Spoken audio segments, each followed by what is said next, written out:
A calm sea does not make a skilled sailor. Unknown. Welcome to the Stitch for Success podcast. I am your host, Monica Allen. I'm a wife, mom, daughter, entrepreneur, and friend. I feel so much better this week.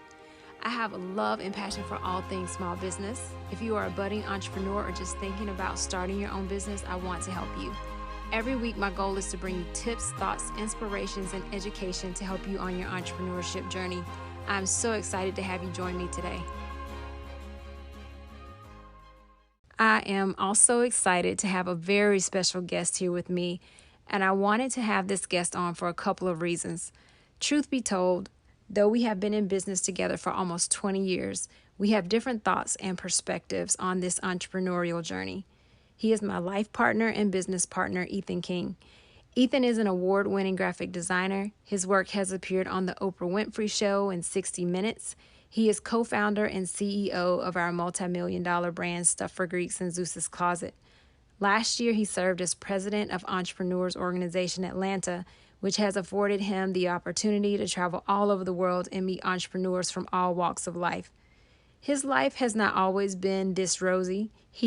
We have endured many hardships on this rocky road called entrepreneurship. Additionally, Ethan is so very passionate about the success of fine artists that he is venturing out into a new side hustle of his own. So today we're going to talk to him about his story and what he is currently up to. I would like to welcome Ethan King to the podcast today. Hi, Ethan. Welcome to the Stitch for Success podcast. Thanks for taking some time to talk with me today. It's my pleasure. Thanks for having me. Now, of course, I know you graduated from college with a fine art degree, but let me start by having you tell the Stitch for Success audience your story from that point. What were your dreams and aspirations when you graduated from college, and what really happened? Well, when I graduated from college, my dream was to get rich. I said I wanted to be rich by the time I was age 25. But yeah, of course, it did not quite happen that way. So I graduated with a degree in art. Yeah, ever since I can remember, I wanted to be a fine artist, drawing and painting and so forth. But coming out of school with an art degree, and plus I had gotten into some trouble in school, so I had a bit of a criminal record. Well, let's just say it wasn't easy finding a job that made any kind of decent money. So I moved to Atlanta and went back to school to learn graphic design and web design during the day. And then at night, I worked different odd jobs. Probably the one that people find most interesting is I worked at this strip club as a bar back. So I would clean up and take out the trash and stock the bar and so forth at this strip club. And, it wasn't, a lot of my friends thought it was cool and stuff, but it was really kind of a boring job and a bit humiliating when my friends were coming there having a good time. And here I am, like the cleanup boy. But, I didn't really have any other options. So working at the club, since I was doing graphic design, I ended up getting in good with the DJs at the club. And I was doing like the flyers and the posters for the strip club. But, a lot of guilt came along with that. Long story short, one night on my way to the club, I ended up getting robbed. I got carjacked at gunpoint. And, the criminal took my car and drove off. And I just felt like that was a wake up moment for me. It was like I got another lease on life. And I vowed to never work in that industry again. And like lo and behold, about a month later, doors just started opening up for me career wise. And I feel like it was no coincidence. So I ended up working at a newspaper full time. I got a good job as a graphic designer at a newspaper. I was doing freelance graphic design on the side, ended up landing some pretty big clients like Tyler Perry, and my work even appeared. That's how my work got on Oprah and 60 Minutes and stuff. And then this was, around the same time when you and I had started Stuff for Greeks. Well, we started it a little bit before that, but it really started picking up traction and getting orders from people that we didn't know across the country. And, they were like, well, we want you to create our jackets and stuff. And that's when we knew that we were on to something. That was the launch of Stuff for Greeks. And then, the rest is history. So a few years later, we moved the business in our home basement, and we outgrew that. We purchased the building in West Midtown and opened the first Zeus Closet store. Then we opened the second store a couple of years ago up in Kennesaw, and here we are today. Well, thank you for sharing that with us. And I know you kind of fast forwarded there, but let's step back a little bit. In the first year of business, what would you say was the biggest challenge you faced? So if we go back to the first year of business, I think the biggest challenge at that point was the lack of control over our product and our customer experience. Starting out, we were working out of our house. It was kind of a side gig, a side hustle. And so we outsourced a lot of the work to other individuals, to other companies. So, for example, I remember one time we had outsourced. We had another company making our jackets for us because we didn't know how to make jackets at first. And one time we had an urgent order. Customer was like, "Hey, where's my order?" So we drove over to the business that was doing the jackets for us, and it was closed. And it was just a sign on the door. These people had just went on vacation for a week and didn't tell us anything and just left us hanging. And it was extremely frustrating because our customer was mad with us and we just felt completely powerless. So that was the biggest frustration that first year of business. As we're growing and growing and scaling, we didn't have, like, our partners that were working with us. They weren't of the same mindset to grow and scale with us at the same rate. Yeah, I definitely remember those days. And that was definitely challenging. Let's progress forward a little bit. What about 5 years into the business? What would you say was your biggest challenge at that point? So 5 years in to the business, I remember us hitting this kind of inflection point where we hit a dilemma. It's like, okay, well, do we expand? Do we want to keep growing, or do we want to hit this point, hit this kind of stopping point where we're a lifestyle business and we just maintain this lifestyle? So of course, there are challenges that come with growth because I remember us coming to a point where we had to figure out, we had boxes all over the place in our basement. We were running out of room. And it's like, okay, where do we want to go? Do we want to go lease an office building and move there? Do we want to buy something? Like, how should we expand? Because of course you need money to expand. Um, Right. so do you expand or do you contract, and how do you go about doing that? So I remember that being the challenge about 5 years in, and we decided that we wanted to own it. Working with Tyler Perry, who was one of our role models. He always said own it, and Oprah Winfrey was always like own it. So we went and looked for the office building, and we scraped the money together to put the down payment on it, and got the SBA loan. And I'm definitely abridging this story because there were a lot of hurdles in that to try to purchase a building in West Midtown Atlanta and get it built out from the ground up inside, with no architect, no money. I mean, we literally cut and paste paper to put the plans for this building together, and it was just a miracle how it worked out. But making that decision and that commitment to invest in the building and move our operation out of our house and into that building and expand from there, where we could have just contracted and said, well, you know what, we're going to keep the business in our house. We're not growing any bigger than this.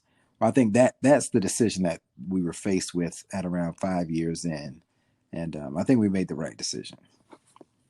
Yeah, I agree. And one of the things too that I found challenging was having someone else selling your dream to someone else, and that's what bankers, you have to work with the banks to make them understand what your goal is and what your vision is. And they're bankers, so they're not necessarily understanding the business 100%.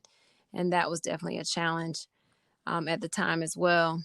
Yeah, I mean, I remember they wanted us to have a business plan and show these pro formas and, cash flow statements. And we didn't have any of that because we had just started the business, and, we knew we were making money, and we knew that it would continue to make money. But, we would go to bank after bank and they would reject us. And yeah, I remember that one banker who really came out and saw our operation in person. He just had the vibe. He knew that we were going to succeed. He believed in our dream, and he really made it happen. And right. This was in 2008, in a recession, in the middle of the Great Recession, and right before the big .com crash. We closed on this building, and it was just the work of God. It was a true divine favor. Yeah, definitely agree with that. And I don't know where that banker is now because he left that bank about 3 months later, but I'm very grateful for him. It always helps to have someone on your side. Mm-hmm. So, Ethan, if there was one thing that you could go back and tell your younger self about running a business, what would it be? Or what has been one of your biggest lessons on this journey? Well, so two things. I guess I'll give kind of a positive thing and a negative thing. One, I'll start with the positive. I'm glad that I knew early on to always show up. You can win so much in life and in business simply by showing up. You don't have to be the best. Like I was a graphic designer, and I got an email from the Tyler Perry company, and I didn't know at the time who Tyler Perry was because this is before he was the Tyler Perry. At the time he was just a guy who was doing some stage plays, and he had a bit of a fan following, but the mainstream America had never heard of this guy, and I hadn't heard of him. And I Right. really thought about not going to meet his assistant because, at that time as a freelance designer, half the people that I would meet with, they were just kind of kicking tires and not really serious about their project. And they would say they don't have the money or whatnot. And half the time it just didn't work out when I went to meet with a prospect.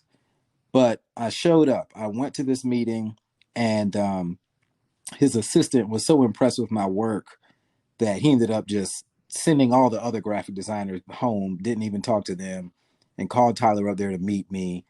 And we ended up having a working relationship for at least 10 years when I was doing all of his stage plays. I mean, all of the graphics and the merchandise design for all of Tyler Perry's stage plays. But you know what? I'm not even going to say that I was the most qualified, most talented artist in the room. Who knows? Art is subjective. But I showed up Right. and I delivered. I mean, he gave me my first assignment right there on the spot to see how I would do. I delivered on time. I did exactly what he wanted, even over delivered. But you know what? I just showed up. So that's what you got to do, and that's the like our number one core value is promises. We always keep our promises to our customers and to our team, to each other, and that's showing up. So that's what I would always tell my younger self, because I encounter so many people, not just young people, full grown adults too, who are just unreliable, and you got to be a reliable person. So the I guess the piece of on the negative side that I would go back and tell my youngest self is that something is always going to try to disrupt you, and don't be so over optimistic that you think it's just always going to be roses and sunshine. Prepare. I wish that we had known earlier in our business to set aside profit first. That book, Profit First. We started doing that just a few years ago. I wish we had done it 10, 15, 17 years ago from day one. Just taking, if $100 of revenue comes in, take a percentage of that, let's just say 10%, and siphon it off into another account that you can't touch. And that's your profit. That way you already know by default you're 10% profitable. And then you siphon off another part and put that in a tax account. I mean, you can read the book for more detail, but Profit First is the book. And then you operate the business off of what's left. You see, most business owners, and what we had been doing for so long, is going the other way around, and you using all of the revenue to put back into the business, and then at the end of the day, we would have what's left, and usually it was nothing left, and we wouldn't even get paid ourselves, and the business wasn't Right. making any profit or very little profit, and then you're on the struggle bus and you just get caught in this vicious cycle. So that's always be prepared. Have a nest egg, put away some reserves, put away profits, pay yourself first, make sure you can take care of your livelihood, and then use the rest as operating expenses for the business. Thanks for sharing. That is one of the lessons we talked about in an earlier episode. Just always making sure you save a percentage of every dollar you make. And so I'm hoping that our Stitch for Success listeners have already begun doing that as they start or continue to make money in their businesses. So tell us about what you're up to today. I know you have a passion project that you're working on. Can you share that and tell us a little bit about that?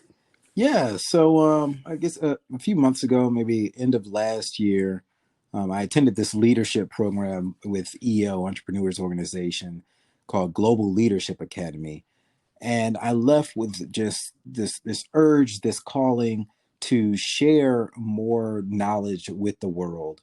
I've been a consumer of knowledge for all these years. I love going to conventions and reading business books. Probably read at least 50 business books a year, and listen to podcasts and attend all these workshops. And I just digest all this information, but I wasn't sharing much information with the world publicly.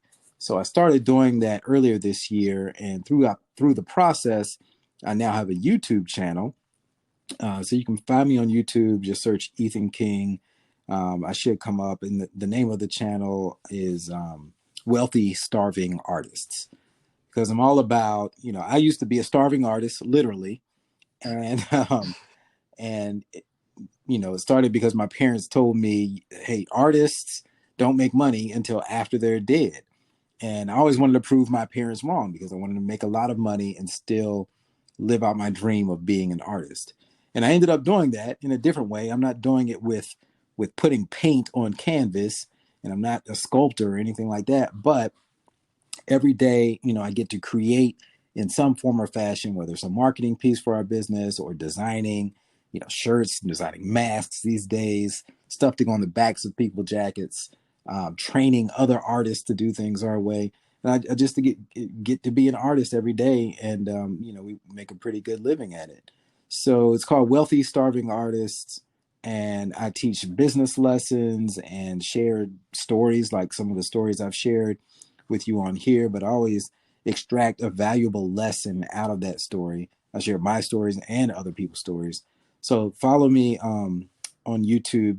The easiest way to get to it is just go to my website, ethanking.com, and then you'll see links to articles that I write, subscribe to my email list, and subscribe to my YouTube channel.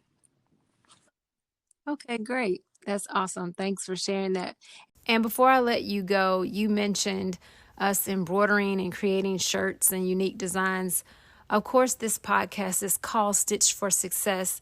And the primary reason for that is because we get the opportunity to work with many successful businesses who are getting logoed apparel and promotional products to market and advertise their business.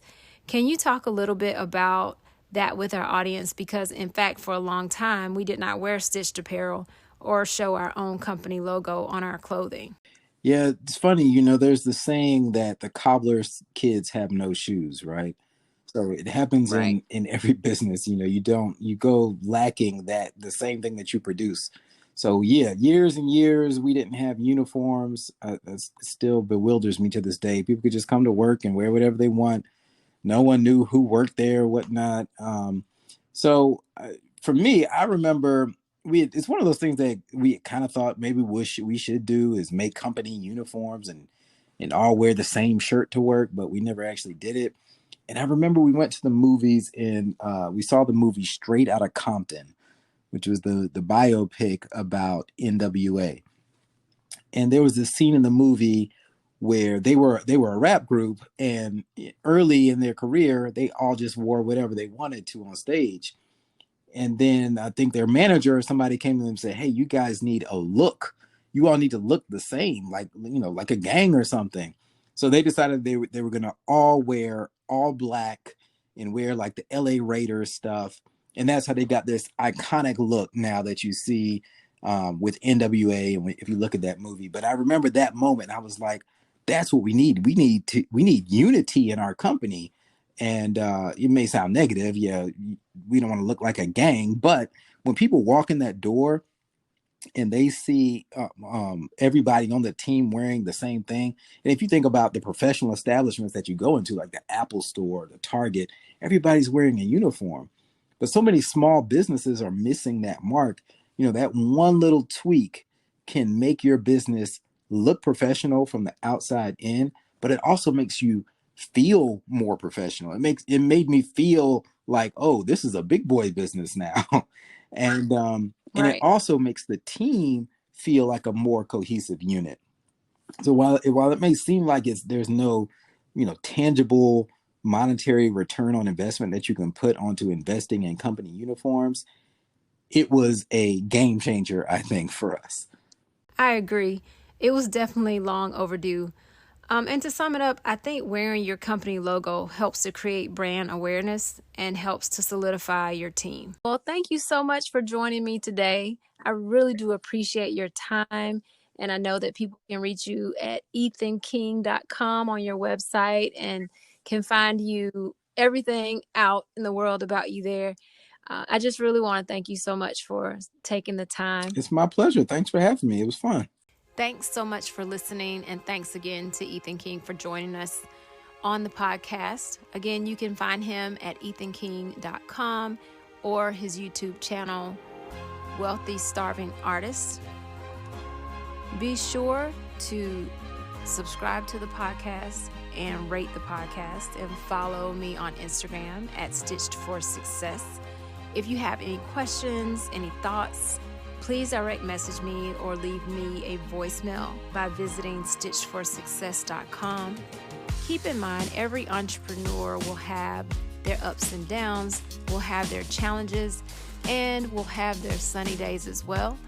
You will have them as you go, but just continue to persevere and you will be a success. Again, it is always a pleasure to have you listen. Have a great one.